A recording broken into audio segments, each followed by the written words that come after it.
最近一个家己大学有看到超过1公尺长、足大只的青皮豆丁伫咧热烧，学者就表示讲，即阵拄好是青皮豆丁的生炭期，讲的豆丁就较袂美丽，会像安尼走出来顶。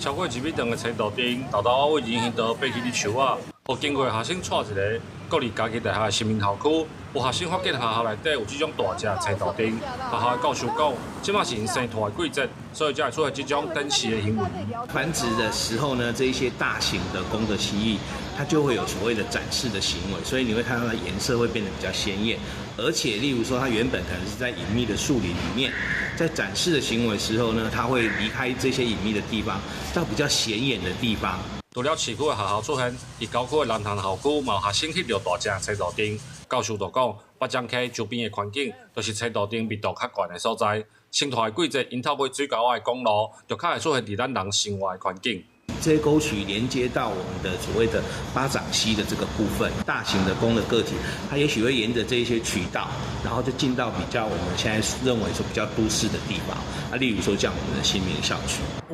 有看到了，但是东西细只的，当然一定会很紧张，因为我不知道它是不是有攻击性。教授表示，逐当的10月到过年的4月是青豆丁生态的高峰期，这段时间的青豆丁较会唔惊人的出现，民众若是有看到，千万唔通家己来抓，也是爱通报相关单位，和专业的人来处理。记者林慧婷，家己报道。